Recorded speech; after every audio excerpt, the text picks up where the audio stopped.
नमस्कार, नवक्रांति मीडिया में आपका स्वागत है। मैं हूं संदीप शर्मा और मेरे साथ आप देख रहे हैं आम आदमी पार्टी से एमसीडी स्टैंडिंग कमेटी के मेंबर प्रवीण कुमार। बात करेंगे, आपने एक सीरियल देखा होगा, एक जमाने में सीरियल आया करता था मुकेश खन्ना का शक्तिमान। लेकिन मैं बता दूं कि दिल्ली नगर निगम में भी शक्तिमान दिखाई दिया है और शक्तिमान जो दिखाई देता है वो प्रवीण कुमार को दिखाई देता है। और आज उन्होंने स्टैंडिंग कमेटी की इस अहम बैठक के अंदर कई बार शक्तिमान को याद किया। तो जानने की कोशिश करते हैं। प्रवीण भाई, ये शक्तिमान कहाँ से दिल्ली नगर निगम प्रकट हो गया है? कौन है शक्तिमान? अचानक एजेंडाज आते हैं, आइटम्स उसमें आती हैं, पास हो जाती हैं, कौन है ये शक्तिमान? देखिए, शक्तिमान जो है आजकल हमारे जो दिल्ली के मेयर है राजा इकबाल जी, वो आजकल शक्तिमान ज्यादा देख रहे हैं। वो आजकल करते क्या है, शक्तिमान की तरह आते हैं, किसी एजेंडे को पास कर जाते हैं, किसी एजेंडे को फेल कर जाते हैं। वो भी स्टैंडिंग कमेटी के मेंबर है। हुआ क्या मामला यह है कि अंडर हिल पार्ट सी के अंदर आइटम नंबर 1 उसको इन्होंने गलत पास किया। पहले दिन से मैंने उसके ऊपर ऑब्जेक्शन किया हुआ था।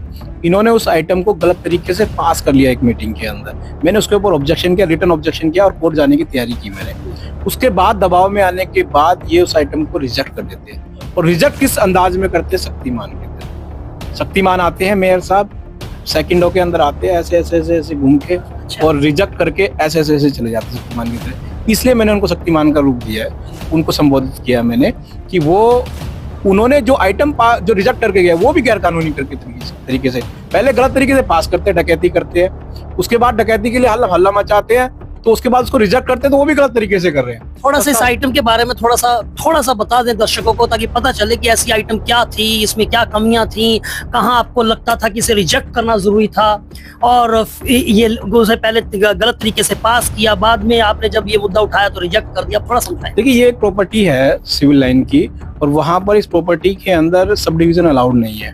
उसको सब डिवीजन करके गलत गैर कानूनी तरीके से इन्होंने स्टैंडिंग में पेश किया। ये स्टैंडिंग में 2022 में भी आया था। उस समय पे यही कमिश्नर जो है वो स्पेशल ऑफिसर हुआ करते थे। इन्होंने उसको रिजेक्ट कर दिया, इसको पास नहीं करने दिया, स्टैंडिंग में लेके नहीं आए। आज उसकी स्टैंडिंग में लेके आए, गैर कानूनी तरीके से लेके आए, जो कि सब डिवीजन अलाउड नहीं है। उसकी जानकारी मैंने रिटर्न में सबको दी, ऑब्जेक्शन किया, उसके बाद भी ये पास कर देते हैं। मतलब डे 1 से मैं कह रहा हूँ कि आइटम गलत आपने यहाँ पर कमेटी के अंदर रख दिया है। गलत बोलने के बाद भी उसको पास कर रहे हैं। पास करने के बाद जब उसको कोर्ट में जाने के लिए मैंने कहा और उसके ऊपर दबाव बनाया तो उसको रिजेक्ट कर रहे हैं। पास भी गैर कानूनी तरीके से कर रहे हैं और उसको रिजेक्ट भी कर रहे हैं, उसको भी गैर कानूनी तरीके से, मतलब खुलेआम डकैती। इसलिए आप कह रहे हैं दिन दिहाड़े डकैती हो रही है। डकैती इसलिए है क्योंकि या तो इनकी सेटिंग नहीं बन पाई। भाई ये जो सेटिंग करना चाहते हैं उनसे, या तो इनकी सेटिंग नहीं बन पाई, बिगड़ गई, इसीलिए तो सब कुछ हो रहा है ये। नहीं तो गलत काम को क्यों करेंगे? आज भी कई आइटम इन्होंने गलत पास कर लिए।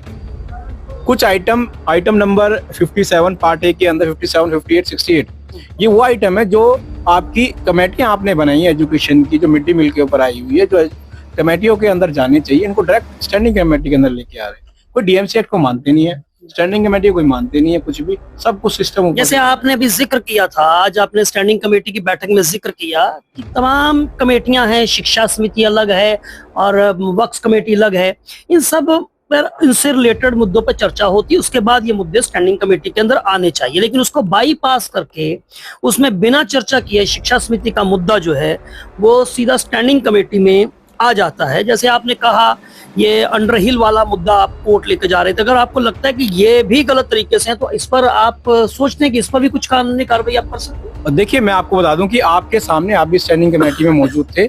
मैंने सभी अधिकारियों से पूछा, मुझे सिर्फ इस बात का जवाब दे दीजिए कि पार्ट ए के अंदर आइटम नंबर 57, 58, 68 ये आइटम आप डायरेक्ट स्टैंडिंग कमेटी में लेके आए, आप इनको पास करना चाह रहे हैं। मैंने उनसे एक ही जानकारी मांगी थी कि क्या ये एजुकेशन कमेटी में जाने चाहिए थे या हेल्थ कमेटी में जाने चाहिए थे या नहीं चाहिए थे। कोई भी अधिकारी सिंगल आपके सामने जवाब नहीं दे पाया। एडिशनल कमिश्नर से पूछा था, वो भी कह रहे जानकारी लेके बताऊंगा इसके बारे में। एडिशनल कमिश्नर के पास जानकारी है, उसको पता है गलत पास हो रहा है, बट वो जान पूछकर चुप बैठे हुए, सब नेताओं के दबाव में है। अगर ये ऐसा गलत काम करेंगे, हम सदन के अंदर भी बोलेंगे, हम सड़क पर भी बोलेंगे, कोर्ट जाने की जरूरत पड़ेगी तो कोर्ट भी जाएंगे। मैंने स्टैंडिंग के अंदर बोला, अगर आप गलत पास करेंगे मैं कोर्ट भी जाऊंगा। ये एक बात समझ में नहीं आती कि नेता अधिकारियों के दबाव में है या अधिकारी नेता के दबाव में है, क्योंकि आप कह रहे थे आप ही इतना मजबूर हैं, तो आपके इस दर्द को देखकर हम क्या कहें, क्योंकि आप ही की नहीं सुनी जाती है। क्या मामला पूरा का? देखिए हो क्या रहा है, ये अधिकारी पूरा का पूरा आप लोगों को नचा रहे हैं क्या, चुने हुए जनप्रतिनिधियों को? देखिए मेरा ये मानना है कि आज उनकी सत्ता है, आज नगर निगम भी उनके पास है, दिल्ली सरकार भी उनके पास है, केंद्र सरकार तो अधिकारी उनकी नहीं सुन रहे। इतनी पावर होने के बाद भी जिस तरीके से स्टैंडिंग कमेटी का डिप्टी चेयरमैन ये कहता है कि मेरे पास उसके जवाब नहीं आ पा रहे सवालों के, तो इससे बड़ी दुर्भाग्य की बात कुछ नहीं हो सकती। मेरा मानना ये है, यहाँ पर हो क्या रहा है कि चुनिंदा कुछ ही लोग म्युनिसिपल कॉर्पोरेशन को चला रहे हैं, दिल्ली सरकार चला रहे हैं। आप भी जब सत्ता में थे तब आप भी रोना रोते थे अधिकारी हमारे नहीं सुनते हैं। अब आप ये कह रहे कि ये वाले निगम के जो अब तो सत्ता चेंज हो गई, आप लोग तो विपक्ष में आ गए, इनकी भी नहीं सुन रहे। क्या चक्कर क्या है? अधिकारी क्यों नचा रहे हैं? आप लोगों को चुने हुए जनप्रतिनिधि हैं, जनता वोट देकर भेजती है आपको। मैंने आपको आज स्टैंडिंग कमेटी में भी एक बात बोली थी कि आज इन्होंने पोल्यूशन के इशू के ऊपर बात करी। मैंने पोल्यूशन के इशू पे एक बात बोली थी कि 65% पॉल्यूशन दिल्ली के अंदर डस्ट से हो रहा है। ये मैं नहीं कह रहा, ये दिल्ली के माननीय एलजी साहब कह रहे हैं। और उसी इंटरव्यू में उन्होंने एक बात और कही कि वर्तमान में जो आम आदमी पार्टी की सरकार है उसकी मंशा नहीं है। अरे हमारे पास तो चलो रुकावट थी, एलजी साहब बैठे हुए थे, केंद्र में इनकी सरकार थी, हमारी तो एलजी साहब ने ये कहा कि सरकार की मंशा नहीं। हाँ बिल्कुल बोला, इंटरव्यू में आपको भेज दूंगा। उन्होंने स्पष्ट बोला कि वर्तमान सरकार की मंशा नहीं है। वो रेखा गुप्ता की सरकार के समय नहीं, वो हमारे समय पे। तो अब मैं जानना चाह रहा हूँ, मैंने बात स्टैंडिंग में भी रखी है कि अब तो निगम में भी आपकी सरकार और दिल्ली में भी आपकी सरकार, केंद्र में भी सरकार, हेलीकॉप्टर आपके पास है, तो हेलीकॉप्टर को धरती पे उतार दो। अच्छा, आज एक चीज है जी, आज हमने ये देखा कि जो सत्ता पक्ष के नेता है वो भी विपक्ष की भूमिका निभाते हुए नजर आए, अलग अलग सवाल जो है वो उठाते नजर आए। एक सवाल तो हमने देखा कि आपके सुर में भी जो है वो जगमोहन महलावत ने बोला है कि हाँ जी, दिल्ली के अंदर प्रदूषण इस कदर है कि दिल्ली में कोई रहना नहीं चाहता है। बिल्कुल, आप रह गए इतने साल, अब ये भी हैं। दिल्ली में प्रदूषण मुद्दा तो बनता है लेकिन प्रदूषण पे कुछ होता नहीं है। आपकी समय में भी सड़कें टूटी फूटी थी, धूल उड़ रही थी।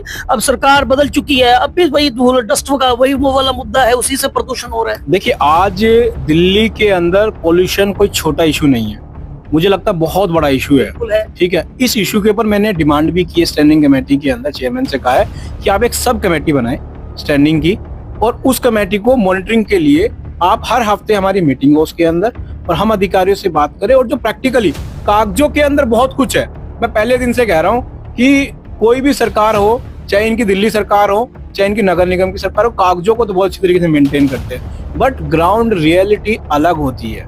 ग्राउंड रियलिटी पर आप जाके जमीन पर जाके देखें कि जो गाड़ियां इन्होंने सुपर सब शक्कर ली हुई है, मैकेनिकल मशीनें जो ली हुई है, वो चलती है नहीं चलती है, कागजों में चलती है सिर्फ। जब तक वो ग्राउंड पे नहीं उतरेगी, उनकी मॉनिटरिंग आपके और हमारे माध्यम से नहीं होगी, तब तक काम नहीं हो पाएगा। और यही मैंने आज डिमांड की है कि आप एक स्टैंडिंग की एक सब कमेटी बनाए, पॉल्यूशन के ऊपर हम लोग फ्रीक्वेंटली चर्चा करेंगे, हर हफ्ते चर्चा करेंगे, और हमारी कमेटी प्रैक्टिकली जाके रैंडमली चेक करे, अधिकारी को नहीं बताएंगे, हम रैंडमली चेक करेंगे कि ये आपकी मशीनें यहाँ पर चल रही है, हम खुद जाके चेक करेंगे आज चल रही है नहीं चल रही है। चलिए, ये तो बहुत अच्छी बात है, लेकिन होता तो यह है कि कमेटियां बनती हैं, कमेटियों में चर्चा होती है, लेकिन जमीन पर जो है हम ये देखते हैं कि चीजें जो हैं वो उतरती हुई नजर नहीं आती हैं। ऐसा हो सकता है कि सत्ता पक्ष और विपक्ष ऐसा मुद्दा, क्योंकि ऐसा तो नहीं कि विपक्ष वालों को ही सिर्फ प्रदूषण परेशान करता है या सत्ता पक्ष वालों करता है। बुजुर्ग और बच्चे तो सबके घर में ही हैं, पूरी दिल्ली के अंदर तमाम लोगों से, तो सत्ता पक्ष और विपक्ष में नहीं बांटा जाना चाहिए। तो लगता नहीं कि प्रदूषण जैसे मुद्दे पर कहीं ना कहीं राजनीति से ऊपर उठकर जो है आप लोग करें, क्योंकि अक्सर तो हम देखते हैं कि राजनीति होती है। देखिए, राजनीति से ऊपर उठ के इस इशू के ऊपर गंभीर विषय है, उसके ऊपर चर्चा करनी चाहिए।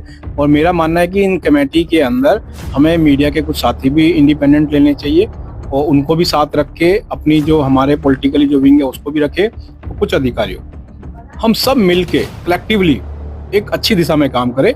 आज ये जो पॉल्यूशन है ना, मैं आपको बता रहा हूँ, इतना गंभीर इशू होने वाला आने वाले टाइम में कि सही में दिल्ली छोड़ेंगे। ये क्यों हो रहा है? जब हमारी आम चर्चा होती है, हम लोग भी बात करते हैं अपनी फैमिली में या दोस्तों के साथ, तो लोगों ने अपनी फैमिली के मेंबर बाहर भेज दिए। मेरे खुद 2-3 फ्रेंडों ने अपने बच्चे विदेश भेज दिए, कुछ उन्हें अपनी मतलब पहाड़ों पे भेज दी जहाँ पोल्यूशन। प्रवीण जी, जो साधन संपन्न लोग हैं वो तो बेचारे भेज देंगे, विदेश में भी भेज देंगे, दिल्ली से बाहर भी भेज देंगे। वो बेचारा जो मजदूर का बच्चा है, जो मजदूर है, वो बेचारा कहाँ जाएगा? वही बात, उसको तो 2 जून की रोटी यहीं कमानी। मैं वही बात कर रहा हूँ कि जो संपन्न आदमी है वो तो जा सकता है, बट गरीब आदमी को, हमारे जैसे लोगों को क्या होगा? उसके ऊपर काम करने की नहीं, आप लोग कभी गरीबों में तो नहीं आते। खैर, आप लोग नहीं, हम तो जमीनी आदमी है और जमीन पर रहने वाले। नेता कहाँ गरीब होते हैं? जमीन, नेता तो गरीबी का सिर्फ खाना खाया करते हैं। देखिए, जमीन पर रहने वाले व्यक्ति है। हाँ। मुझे ऐसा, मैं आते हुए बात कर रहा था अपने साथ में जो मेरे साथ आए, मैंने कहा मुझे लग रहा आने वाला समय ऐसा होगा कि घर में प्यूरीफायर लगाना पड़ेगा, घर से गाड़ी में बैठेंगे उसमें प्यूरीफायर होना चाहिए, स्कूल जा रहा है बच्चा तो वहाँ प्यूरीफायर होना चाहिए, स्कूल से जब वापसी आ रहा है बच्चा तो वहां पर प्यूरीफायर होना चाहिए, और घर के अंदर फिर दोबारा। मैं तो इससे प्रवीण भाई, इससे कदम आगे बढ़ता हूँ। मुझे तो ऐसा लगता है प्यूरीफायर नहीं होगा, एक वक्त ऐसा आएगा कि आप, हम, तमाम लोग जो है अपने कंधे के पीछे एक सिलेंडर टांग के घूमा करेंगे और आगे मुंह पे वो जो है सिलेंडर वाला मास्क लगा होगा और उससे हम सांस लिया करेंगे। ऐसी स्थिति आने वाली है।